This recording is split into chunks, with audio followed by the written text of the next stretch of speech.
Ďakujem veľmi pekne. Milí českí bratia a spriaznené duše, som veľmi rád, že Peter Bach ma pozval na váš kongres a pritom ja takéto veci celkom dobre neznášam, ale strana Slobodných je predsa len jedna výnimka, veľká výnimka, a to preto, lebo politici majú plné ústa rečí o tom, ako treba bojovať za slobodu, ako treba zlepšovať podnikateľské prostredie a podobne, a nakoniec sa z nich väčšinou vyklujú obyčajní socialisti.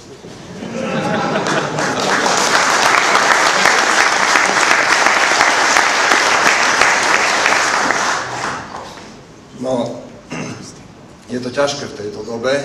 My tiež na Slovensku po nejakom nečakanom úspechu v roku 2010, ktorý nám v podstate nepatril, sme sa teraz dostali do parlamentu s takým pomerne skromnou rezervou, so 6% a máme 11 mandátov, a na to, že sme jedinou stranou na Slovensku, ktorá naozaj sa snaží hájiť slobodu jednotlivca, či osobnú slobodu alebo ekonomickú, tak je to pomerne málo, a tá dobrá správa je, že máme teda priestor kam rásť.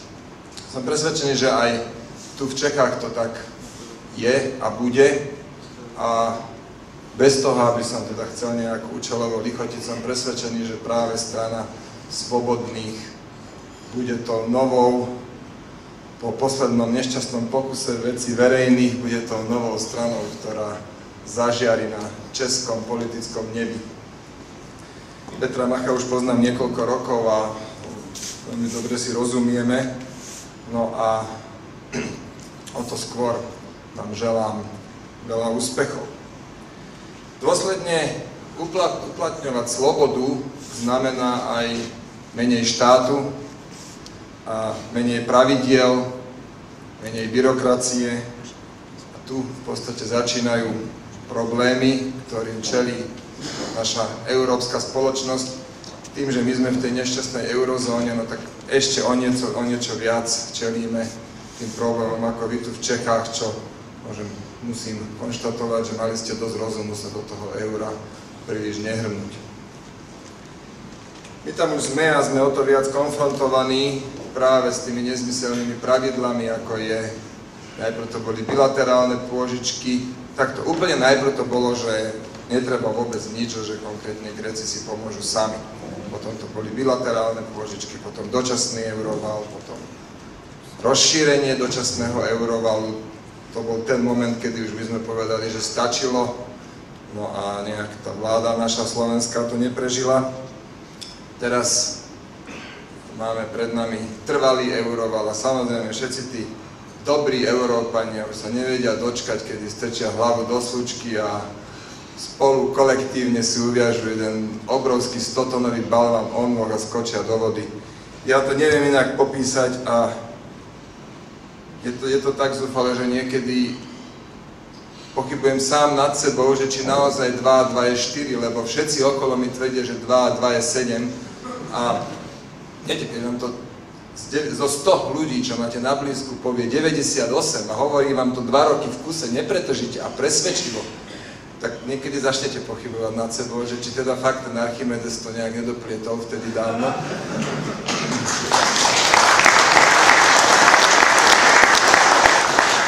Žijeme bohužiaľ v pomýlenej dobe, a tých ľudí, ktorí teda si dovolia nejak počúvať napríklad ekonomické argumenty alebo nejaké princípy typu, že teda tá sloboda jednotlivca, no tak týchto ľudí, ako som už hovoril, poprvé málo, a po druhé tá veľká väčšina z nás robí exotov, extrémistov a tvrdí, že teda my to vidíme všetko len účtovne, a takto sa nedá vidieť, a veľká politika je teda aj o inom ako len o číslach, ale práve na tých číslach Európa možno, ja si to teda určite neželám, sa silne zakopne a možno teda to dopadne veľmi zle. Nechcem malovať žiadne čierne scenáre, ale tá obrovská množina dlhov, ktoré vyrobili kolektívne všetky štáty za posledné 10 ročia, tá jednoducho predstavuje tak veľký problém, že ho vyriešiť nejakými rečami o tom, že ak musíme byť proeurópsky,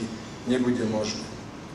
Začalo to celé Gréckom, ako som už spomínal, teda títo Gréci najprv, že pomoc nepotrebujú, medzičasom sú to stovky miliard eur, ja som sa teda dorátal asi k 800, no a zrejme ešte nebude tomu koniec, uvidíme teda po dnešnom dni, keďže majú v Grécku voľby.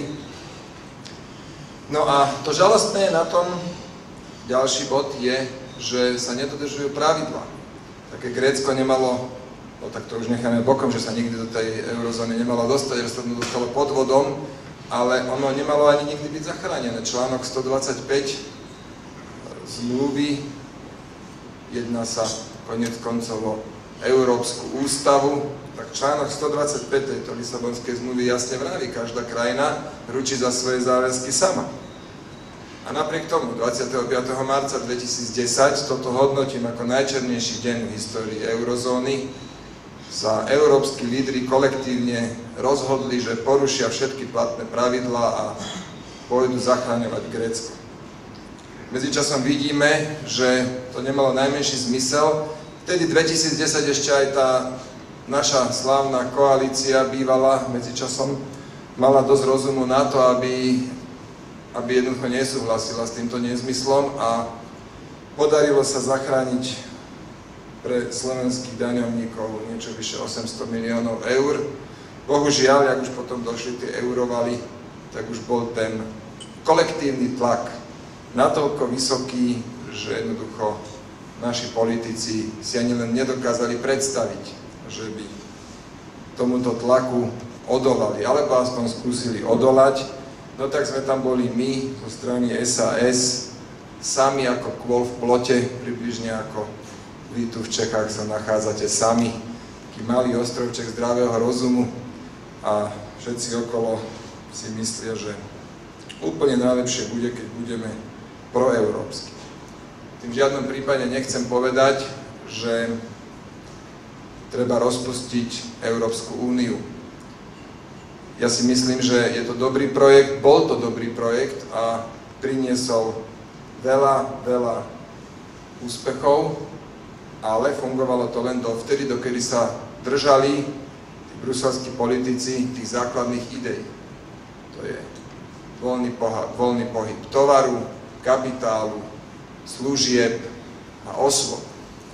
Pokiaľ myšlienka Európskej únie bola na tomto postavená, tak Európa zažívala úspešné časy a myslím si, že celkom dobre napredovala.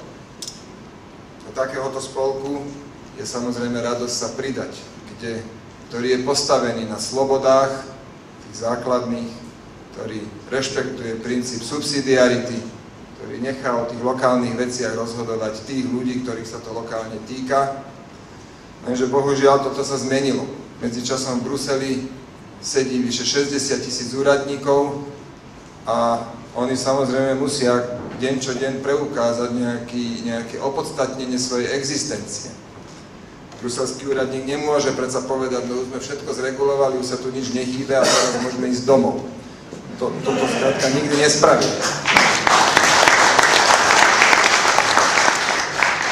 Bruselský úradník si vždy nájde niečo, čo ešte javí nejaké známky života a určite vymyslí, že ako by sa to dalo vhodne zregulovať.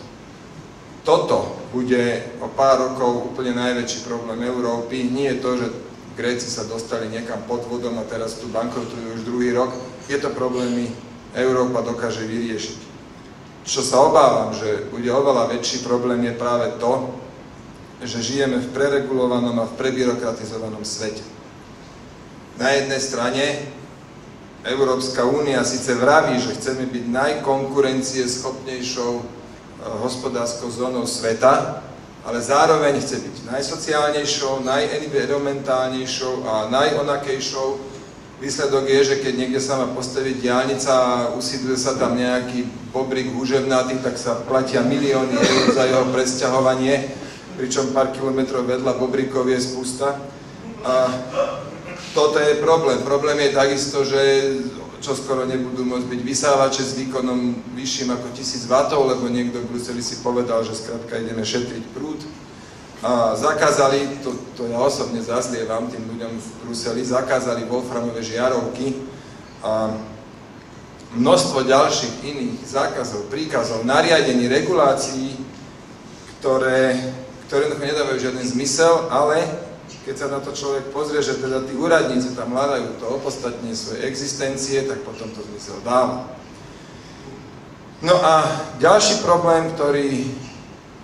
Ja teda keď s tou rečou skončím, ja tu budem za úplného euroskeptika, ale ja naozaj ním nie som, ja sa teda len snažím nejak opísať to, čo má na tej Európskej únii, čo mi vadí, a keď by sa to podarilo odstrániť, tak potom si myslím, že by to mohol byť dobrý projekt. Ďalší problém teda je, že tých ľudí nejak, no chcem povedať o tom deficite demokracie, nejak, oni priamo ich nejak nikto nevolil. Keď u nás na Slovensku, povedzme, Robert Fico nebude dobre premiérovať, tak obyvatelia, voliči Slovenska majú možnosť toho pána odvoliť a zvoliť si napríklad nás. Ale keď zlá správa je, že to bude až roku 2016, lebo sme to nejak domrvili. Ale v Bruseli nejakého pána Barrosa nemá možnosť nikto odvoliť, lebo pána Barrosa nikto nikdy nevolil. Oni sa tam nejak dohodli a zrazu tam pán Barroso je. A takisto pán Juncker, ktorý je teda mimoriadne mocný, vplyvný človek a je tam už 20 rokov a ja som si nikdy nevšimol nejakú možnosť voľby, že by som mohol povedať, mne sa nepáči, že ten pán, ktorý v podstate zastupuje záujmy veľkých bank, ktoré v jeho krajine sídlia, že aby rozhodovalo o európskych peniazoch. Nemám tu možnosť. A už vonkoncov nemám žiadnu možnosť, keď sa mi napríklad nepáči, keď pán Sarkozy a pani Merkelová, alebo teda už dnes je to ten nový pán s tým holandským menom, keď oni si niekam sadnú a na večeri dohodnú, že ako to všetko bude, tak už vonkoncom žiaden vplyv na to neexistuje a toto vnímam ako obrovský problém spolu s tou veľkou prebyrokratizovanosťou. To je tak hrozné slovo. No, a práve preto si myslím, je dôležité, aby vznikali a aby sa darilo stranám, ako sú svobodní, ako teda som behom posledných pár minút načetol, prepáčte, čaká nás obrovské množstvo roboty, určite viac ako na jeden život, ale preto sa strany nesmú zakladať iba na 4-ročné obdobie, ale na dlhšie. A som presvedčený, že práve vašej strane sa podarí byť dlhodobo na českej politickej scéne, nie len to, ale aj na európskej. Dúfam teda, že hovorím správne, keď vychádzam z toho, že idete kandidovať do eurovolieb. Určite budeme. Tak tam sa zrejme, tak ten parlament bude, no. Možno keď šéf parlamentu sa vyberie si dorobiť maturitu, tak možno na chvíľku nebude, ale inak bude. My doufáme, že se všichni společne sejdeme s Najdom Faračem v tej jednej frakcii. No, tak napríklad. To je celkom dobrá výzva, ktorá nie je až tak ďaleko, takže ešte raz prajem všetko najlepšie, veľa úspechov v eurovoľbách a samozrejme v parlamentných. Ďakujem pekne.